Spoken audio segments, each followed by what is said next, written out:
The email arrived on a Tuesday, the kind of Tuesday that drags its feet, gray and long, sandwiched between the exhaustion of Monday and the promise of Friday.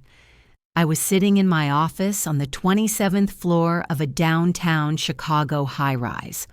Glass walls to my left, 2 degrees framed my right, and a lukewarm cup of Earl Grey cooling beside my keyboard. When the message pinged into my inbox, it didn't feel like a mistake. Not yet. Subject: Hayes Family Lake Retreat, July 2025, RSVP by Friday. The exclamation point tried its best to sound cheerful. Forced warmth, digitally delivered. I already knew what I'd find inside before I clicked. But I clicked anyway. There they were. All of them. Vivian, of course, wearing a wide-brimmed straw hat and holding a mimosa as if she were auditioning for a coastal magazine spread. Her husband, Carter, standing behind her like a proud accessory. Their 3 children, blonde, photogenic, one of them probably heading for an Ivy League school and the other 2 not far behind. Aunt Lisa from Oregon, Uncle Mitchell and his second wife. No one mentions the first. Even Cousin Bethany, who once told me flat out I wasn't really part of the core family because I hadn't had kids. But not me, not Eleanor, not even a typo, not Ella, not Elle. Just air where my name should have been.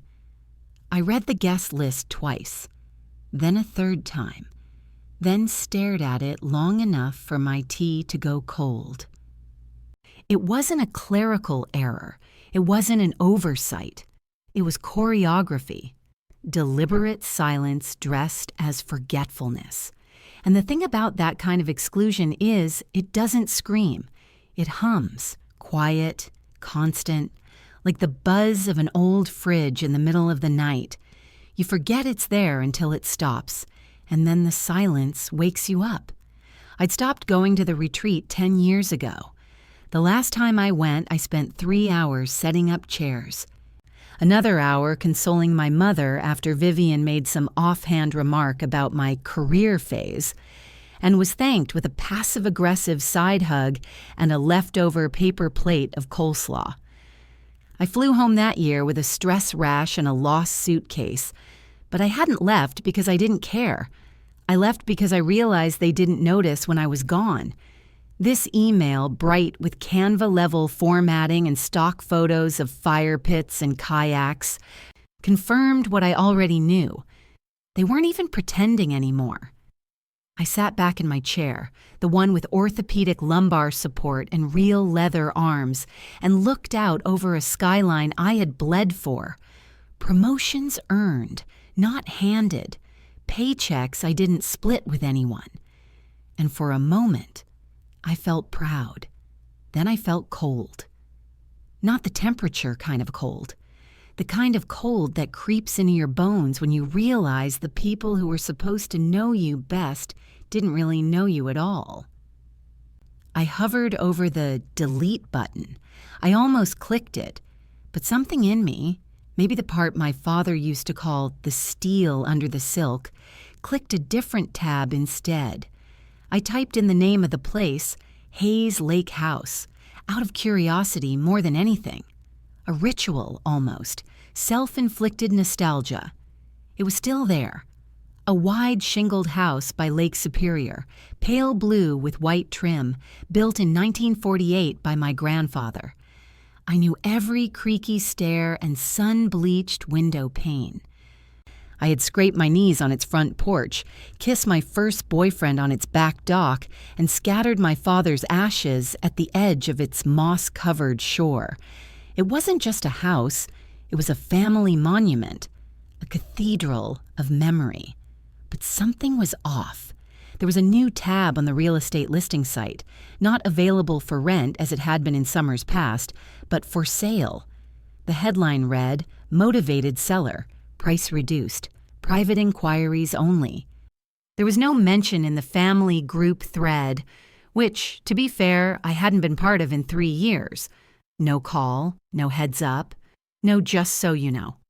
They were selling it, quietly, secretly.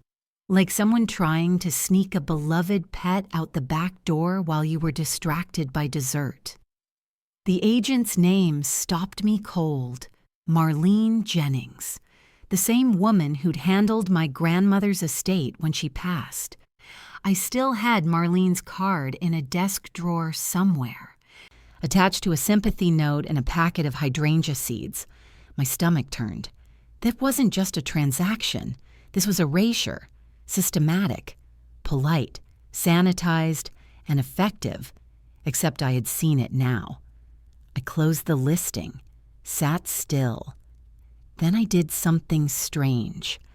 I opened the desk drawer and pulled out a small tin box. Inside, wrapped in a faded handkerchief, was a gray-blue rock shaped like a seashell.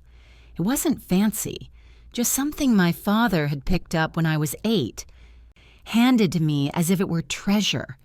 "You think in tides, Ellie," he'd said, "not waves. Waves crash, tides return." I had forgotten that until now. The truth is, people always assume revenge looks like screaming or door slamming or public declarations. They expect red eyes, shaking fists. But real revenge, the lasting kind, often arrives in a whisper, not to punish, but to correct. I looked again at the email, at the photo of the house, now staged and ready for someone else's memories. Then I looked at the seashell, small and strong, in my palm. They didn't invite me. They didn't tell me. But they forgot something important. I remember everything. And sometimes, the people who erase you the fastest are the ones most afraid of what happens when you show up again. I didn't act right away. People imagine these moments come with swelling music or cinematic lightning. A woman wronged, a swift decision, revenge. But in reality, the decision comes slowly, like tidewater seeping into the cracks of an old dock, testing the wood, finding its way. I went on with my week, meetings, coffee runs, a dinner with a coworker who spent more time talking about his labradoodle's digestion than the merger we were supposed to be discussing. But the thought of the house clung to me like humidity. Each night I opened the listing again. Each night I read the same lines. Deed under review, seller motivated, property held under Lakeside Haven, LLC. I knew that name was no accident. Vivian had once joked that if she ever opened a spa, she'd call it Lakeside Haven, because it sounded clean, respectable, and just vague enough to hide behind. The LLC was her shell, the sale, her escape hatch. But the house was mine in ways paper couldn't measure. That Friday, I called Rachel. Rachel Green and I had grown up 2 houses apart. In 4th grade, we shared a box of stale lemon heads under the bleachers while our parents fought over HOA fees. Now she worked as a paralegal for a mid-sized Chicago firm and had a reputation for knowing where the bodies were buried, legally speaking. She didn't ask why I was calling. "You saw the listing," she said, chewing something that crunched through the speaker. I did. A beat of silence. Then, "I'll pull the title history. Give me 15. 14 minutes later, she sent me a PDF. 14 pages of transfers, deeds, and legal grease. At first glance, it looked like the house had been cleanly transferred from our father's estate to the LLC 6 years ago, 6 months after his passing. But buried on page 9, beneath a scan of a handwritten addendum, was the clause. Fallback beneficiary, Eleanor Jane Hayes. Contingency.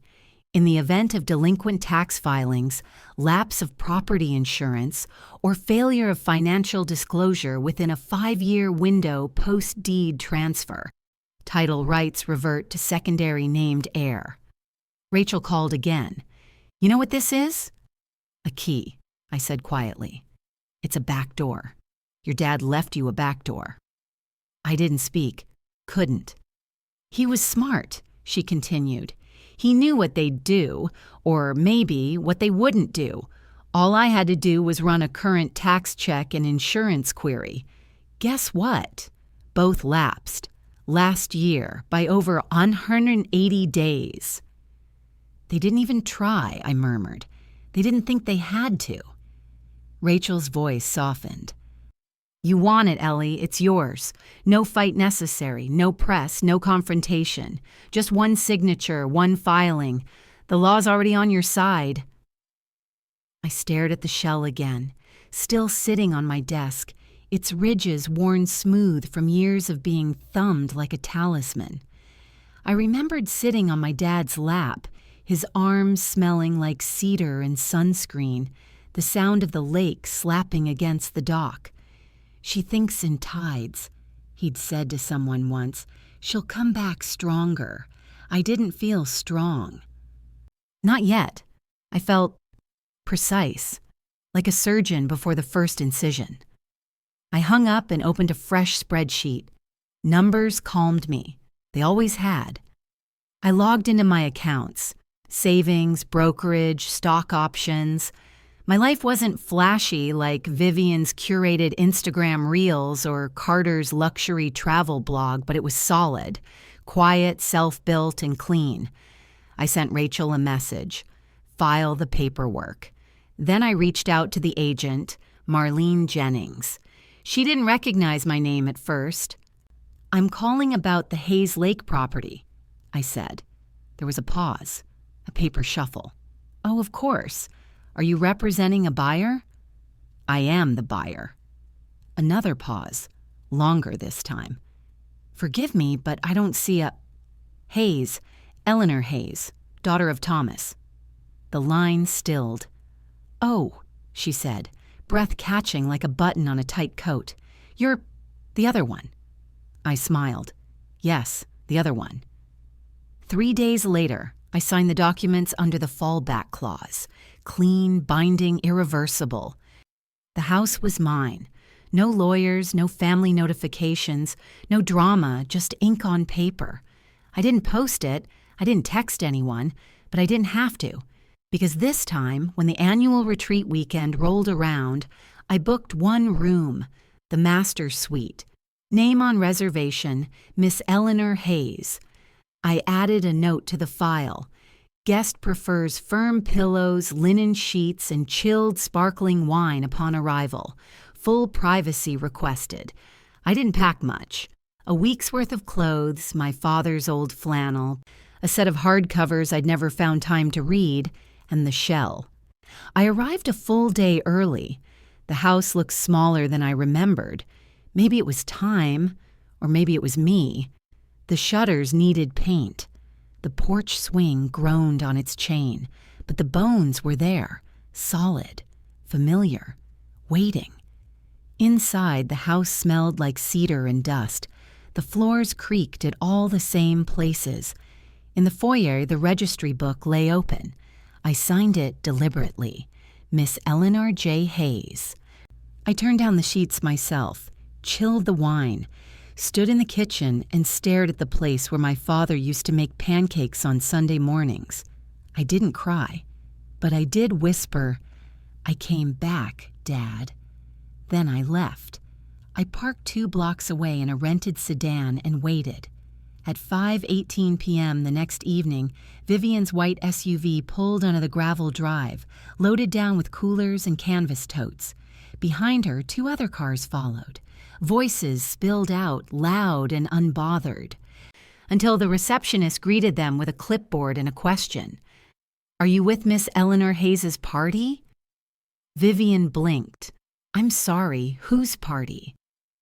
The woman repeated the name, smiling politely. Something in Vivian's face cracked. Her voice dropped. Her back stiffened. Then the silence fell, heavy and ripe. And in that silence, I stepped from the car. I didn't walk fast. I didn't smile.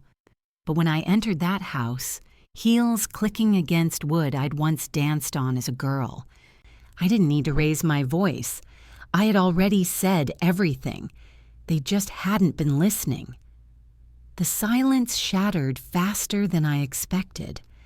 I had thought they might go home quietly, that the shame of being outmaneuvered elegantly, legally, would settle over them like fog. I had, for a brief second, believed that perhaps this story would end with silence as a form of understanding. But shame, when cornered, often masquerades as outrage. The news van arrived at dawn, white with blue decals. It parked half in the gravel and half on someone's manicured lawn. A man stepped out, clean-shaven, overdressed for lake country, holding a microphone like a badge of war.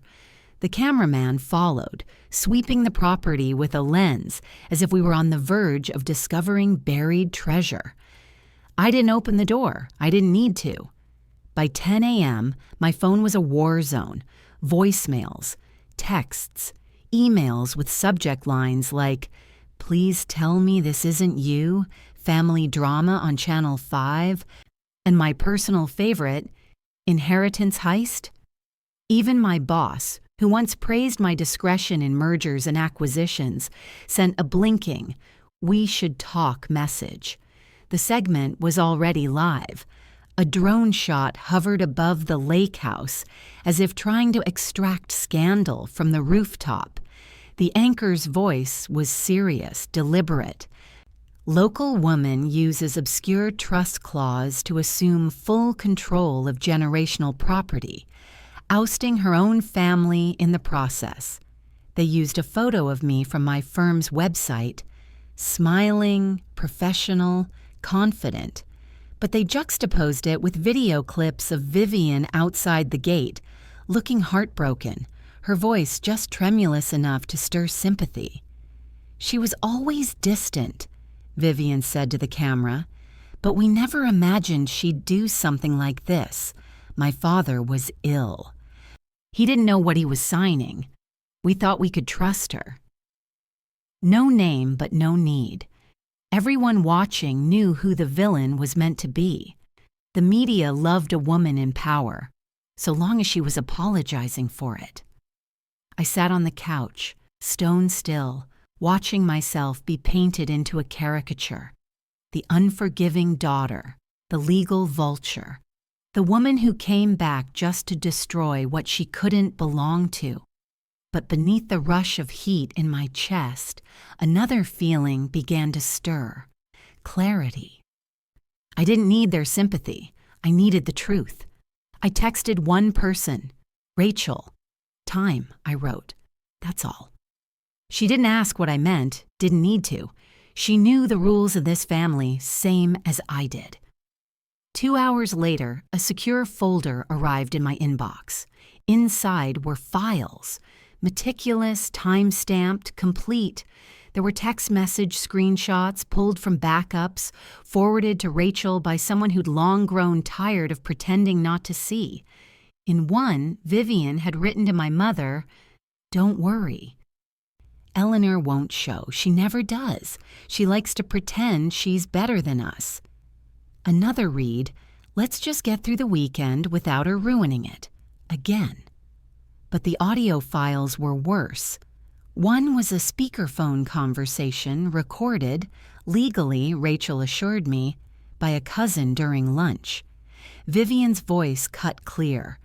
She was always too fragile, too much work, let her rot in that high-rise. She was never made for family. She should have been easier to control. But the final file stopped my breath. It was video. Low quality, a recording from 2 summers ago. My father sat on the back porch in a plaid blanket, a mug shaking slightly in his hands. I was just off camera. You could hear me laugh softly when the wind caught his hat, and then his voice, slower than I remembered, but steady. "Vivian. She makes things pretty, loud, temporary, but Eleanor makes things last. She came when it mattered. She didn't ask for anything. That's who you give the house to, not for fairness. For memory." I hadn't watched it since we recorded it. I had saved it. for this. By morning, I sent everything to one reporter, a woman I respected who once wrote an article about elder abuse and inheritance manipulation so precise it had made me cry at the office. No caption, no spin, just a note. This is the full story. Choose what matters. I didn't expect it to go viral, and it didn't. It did something better. It changed the tone. That afternoon, the original segment was pulled from the station's website. The journalist issued a quiet correction. New evidence suggests legal clarity and expressed intent from the deceased party. There were no dramatic reversals, no apologetic retractions, just silence. Emails slowed, texts dried up. My boss never brought it up again. Later that evening, Rachel texted 3 words. They're quiet now. And I sat barefoot on the porch, sipping the last of the wine, watching the lake shift in long, quiet ripples. Vivian had always known how to control the narrative, but this time, the story belonged to me. Not because I shouted louder, but because I had waited long enough for the silence to start speaking. The courthouse smelled like disinfectant and old paper. There's something about county courtrooms, no matter how renovated or modern on the outside, that always feels a little worn, a little tired, as if the walls have absorbed too many lies, too many half-truths, and now refuse to get emotionally involved. I arrived early. No entourage, no publicist, no lawyer in a $1,000 suit waving press statements. Just me. A navy blue dress. My grandmother once called it steel-willed blue, and a folder beneath my arm. Inside, the documents, the recordings, the truth. Vivian was already seated when I walked in. White pantsuit, hair pinned too tightly, lips painted the color of bruised wine. She didn't turn around. But her fingers were tapping her phone like they were transmitting Morse code, fast, clipped, panicked. Our mother sat beside her, upright, hands folded too neatly in her lap, her pearls trembling slightly with each breath. She looked at me once, then away. I didn't wave. This wasn't a reunion. It was a reckoning. The clerk called the case. Hayes v. Hayes. Petition for injunction on disputed property. Claim of undue influence. Elder vulnerability. Inheritance misrepresentation. The usual repertoire, wrapped in family branding. Vivian's attorney stood first. He was slick, young, confident in that way. Only people who've never lost badly can be. His suit was tailored, his voice rehearsed. Your Honor, what we have here is not a legal violation per se, but a breach of moral clarity. My client's late father, who suffered cognitive decline in his final years, was manipulated into a trust structure that unfairly favored the secondary heir. He paused dramatically. Miss Hayes used an obscure clause to wrest control of a property that has belonged to this family for generations. This wasn't inheritance. It was legal ambush. He said ambush. Like I had burst through the front door with a war drum and a crowbar. I didn't flinch. When it was my turn, I stood slowly. No dramatics, no performance, just the folder. Your Honor, I said calmly, I'd like to submit video and audio evidence demonstrating the deceased's intent and full awareness regarding the property transfer. The judge raised a brow, nodded. Proceed. The lights dimmed slightly. The screen flickered on. The courtroom, small, beige, oppressively quiet, filled with the voice of my father. Wrapped in a blanket, sipping from a chipped mug, he looked directly at the camera. Eleanor makes things last. She was the only one who came when it counted. Not for fairness, for memory. You could hear the lake behind him. You could almost smell the pine and salt. When the audio played, Vivian's voice calling me fragile, disposable, unnecessary. I didn't look at her. I watched the judge. His eyes narrowed. His pen stopped moving. He leaned back, then forward. "This court," he said, voice measured, "finds no merit in the petition." Vivian stiffened.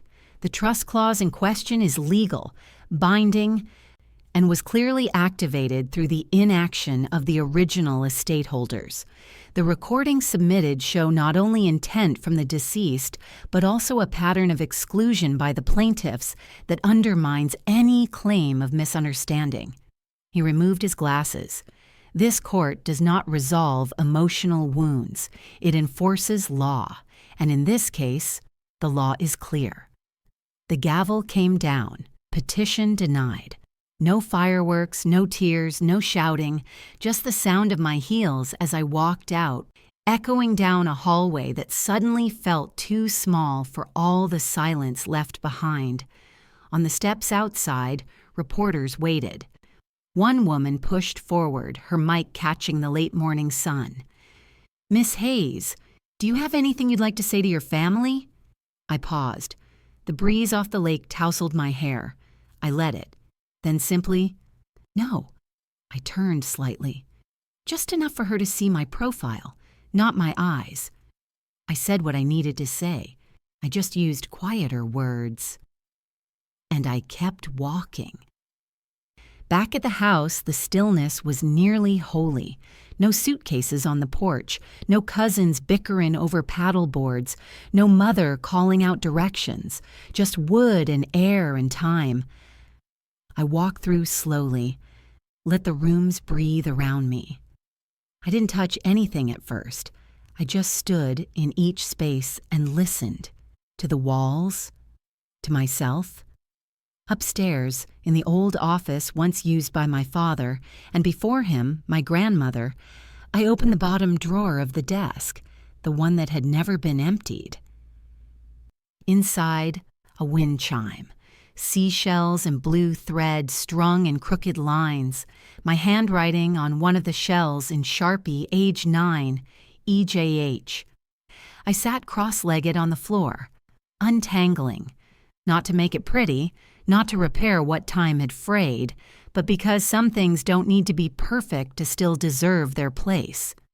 Later, when Rachel arrived, wine in one hand, a roll of paper towels in the other, she didn't knock. She knew better. "You didn't think I'd let you claim victory without cleaning windows, did you?" She grinned, hair in a bun, sneakers covered in lake dust. We worked in silence. Two women wiping away years of dust, years of dismissal, years of being edited out of family history like a smudge someone no longer cared to explain. At sunset, I hung the wind chime outside the kitchen window. The shells caught the breeze. For the first time in years, they moved, not wildly, not loudly, just enough to say, "I'm still here." The first night I slept in the house alone, I left the windows open, not wide, just cracked, enough to let in the lake air, the scent of damp wood and pine, the steady hush of water pulling at the shore like breath. It was the sound I remembered from childhood before I knew how to listen for footsteps upstairs or silences between sentences. I didn't expect peace, but it came anyway. Quiet, tentative, like a stray dog testing the edge of the porch. The second night, I walked barefoot through every room. No purpose, no destination, just a soft inventory, a reckoning of space. There were still faded outlines on the walls where picture frames had once hung. Ghosts of smiling faces, mostly Vivian's kids, my cousins, family, and me. Nowhere. There were no photos of me in this house, not even from when I was little, not even in the background. That kind of erasure doesn't happen all at once. It happens slowly, quietly, like mold under paint. You stop being invited, then you stop being mentioned. Eventually, you stop being missed, But the truth is, I never left. I just stopped waiting to be seen. I found a box in the attic labeled MISC, Dad's. Inside were old receipts, cufflinks, a broken compass, and a stack of cassette tapes. On one, in thick black marker, Eleanor, 1996, Science Fair. I laughed. I hadn't thought about that project in years. Paper mache volcano. Vinegar and food coloring and baking soda. I spilled all over the linoleum. He'd taped the whole thing, kept the mess. Called it evidence of brilliance in progress. I set it aside gently, not out of nostalgia, out of respect. Because this wasn't a grave I had returned to.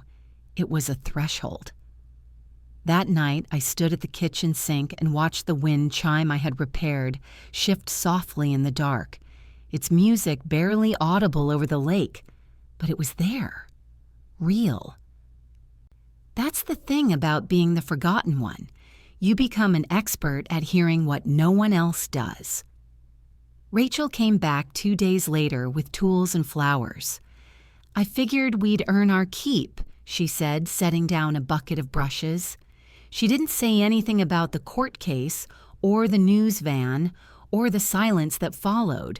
We didn't need to rehash what had already been decided. Instead, we pulled out old sheets and covered furniture. We swept corners that hadn't been touched in years. We laughed, but softly. Not the performative kind. The kind that only happens when two women have survived something wordless together.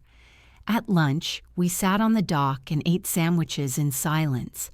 I watched the sunlight move across the water in slow, broken lines. Then Rachel asked, "What now?" It wasn't a challenge. It was an invitation. I thought for a long time before answering. "They said I left," I finally said, "that I drifted." Rachel nodded. "But I didn't go anywhere," I added. "They just chose not to see me." She didn't respond. She didn't have to.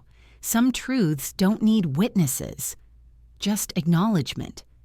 In the days that followed, I didn't make a grand announcement. I didn't invite anyone back to the house. I didn't post online or host a reopening. I simply stayed, fixed things, reclaimed corners. I replaced the front porch lantern with one like the original, glass panels, a soft flicker at night. I found the old hammock frame in the shed, rusted and cracked, and patched it together with rope and stubbornness. I planted wildflowers where the garden used to be, not because I wanted color, but because things should grow again. I didn't erase the past. I let it rest. Sometimes at night I'd hear a car slow down outside, idle, then keep going. Maybe it was curiosity, maybe it was guilt, but they never knocked, and I never waited for them to. Because here's what no one tells you about being erased. When you reappear, people either have to acknowledge your shape or pretend you're a ghost. I chose to be neither. I chose to live, fully, present, permanent. Weeks later, I found a note tucked between the screen door and the frame. No name, just slanted handwriting I knew was my mother's. "You were always strong. We just didn't know what to do with it. I'm sorry we made that your fault. No return address, no invitation to talk." But for the first time, I didn't read it as manipulation. I read it as a confession. Small, late, but real. I placed it in the same tin box as the seashell and the cassette tape.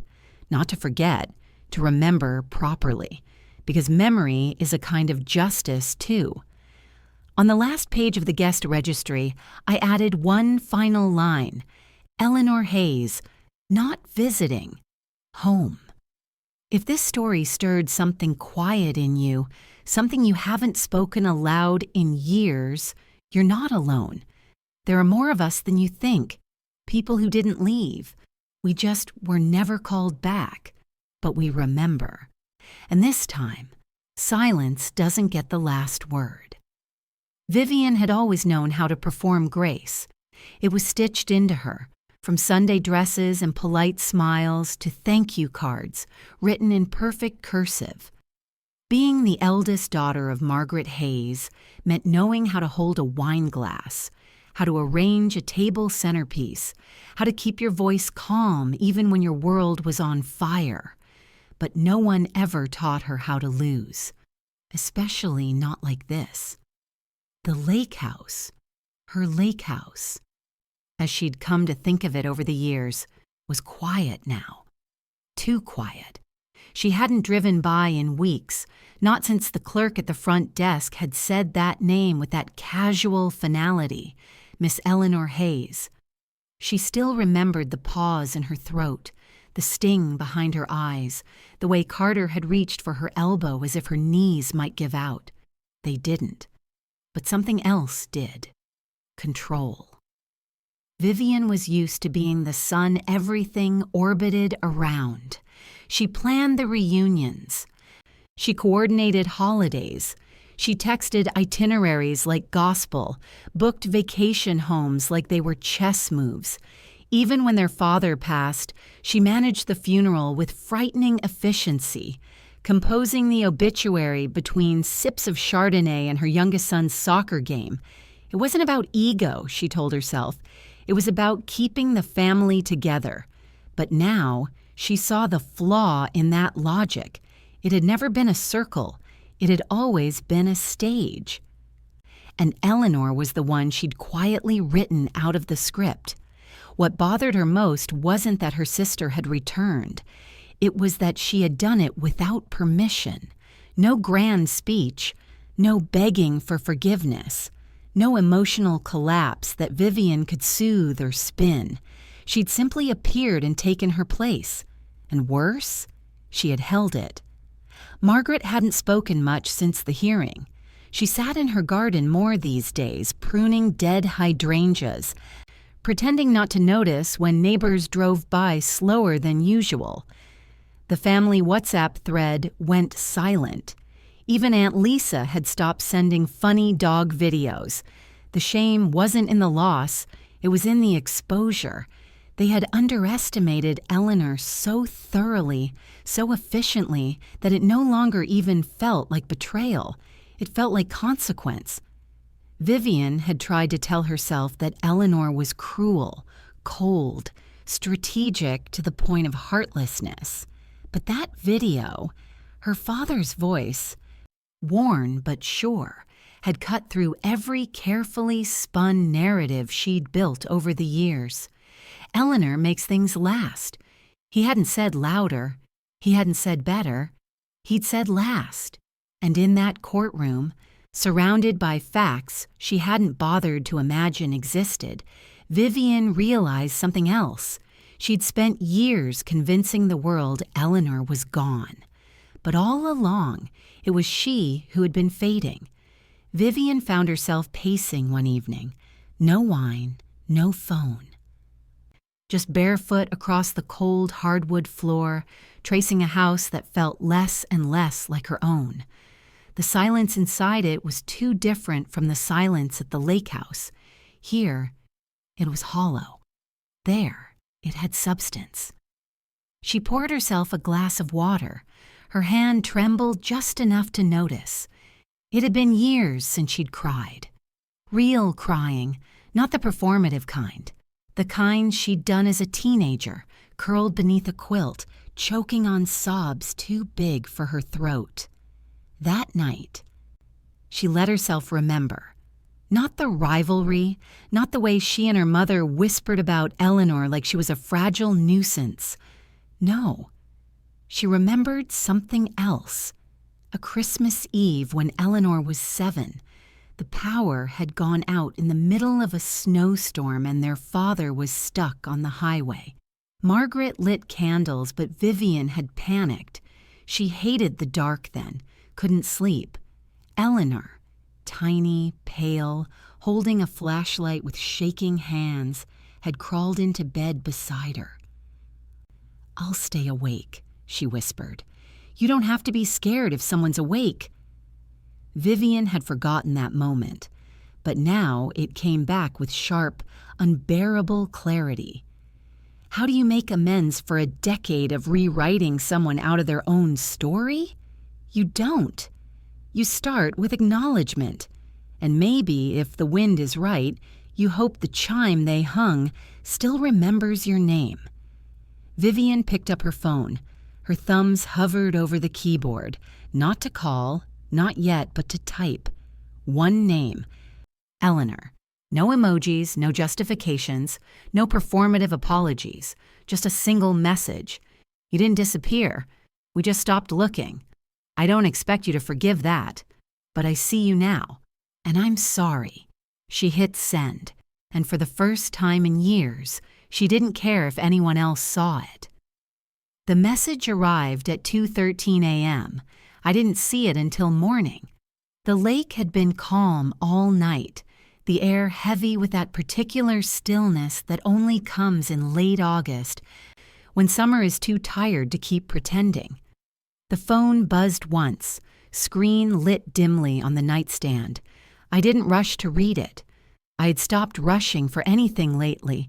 I brewed coffee, sat on the porch, listened to the world wake slowly. Only then did I pick up the phone. Vivian Hayes, 2 gray dots blinking, then gone. The message was short. You didn't disappear. We just stopped looking. I don't expect you to forgive that, but I see you now, and I'm sorry. I stared at the words for a long time, not because they moved me, not right away, but because they didn't ask anything of me. Not a reply, not a softening, just recognition. And that, strangely, felt like more than I'd ever been offered before. I didn't respond, at least not immediately. Instead, I walked the house, room by room, turning off the lights, one switch at a time. It had become my ritual, not just a way of closing the night, but of reclaiming it. There's something sacred about turning off the lights from the inside. For years, I had felt like someone standing outside their own home, watching the windows dim, one by one, with no hand on the switch. Now the house answered to me, and I didn't need witnesses for that. In the dining room, I straightened one of the old chairs. It wobbled slightly, as if reluctant to settle. I understood that. Some things take time to trust the floor again. I paused in the hallway, fingers grazing the trim.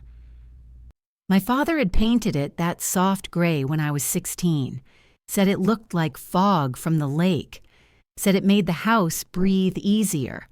I'd always believed him. In the old guest room, once mine, then storage, now something undefined, I found a stack of board games, Scrabble, Parcheesi. Sorry, that last one made me smile, almost laugh. I placed it back on the shelf. Let it stay. Later that evening, I saw movement down the gravel path, a figure in white, not loud, not hurried, just present. Vivian. She wasn't carrying anything. She didn't wave. She stopped at the bottom of the porch steps and looked up, not in challenge, but in question. I didn't invite her in, but I didn't ask her to leave either. Instead, I stood in the doorway, one hand braced against the frame, watching her the way one watches a storm decide whether it means damage or just rain. She cleared her throat, then stopped herself. Smart. There were no speeches needed here. After a moment, she said softly, "You kept it the same." I nodded. Then, after a long pause, added, "Some things were never broken." She flinched, just slightly. We stood like that for a while, 2 women raised in the same house, but shaped by different silences. Then she turned and walked back the way she came. No breakdown, no catharsis, just the sound of her footsteps fading against gravel. That night, I wrote in the guest registry again, not for her, for me, Miss Eleanor Hayes, owner, present, seen. Then I sat on the porch, barefoot, wind moving through the trees like a soft hum. The wind chime danced gently by the kitchen window. Not loud, not insistent, just enough. And somewhere beneath the quiet, I felt it again. Not revenge, not vindication, just gravity returning to its rightful place. A house no longer full of ghosts, a story no longer written by omission, and silence, this time, that finally meant peace. If you enjoyed this story, please like, share, and subscribe. And don't forget to leave us a comment. We'd love to hear from you. Thank you.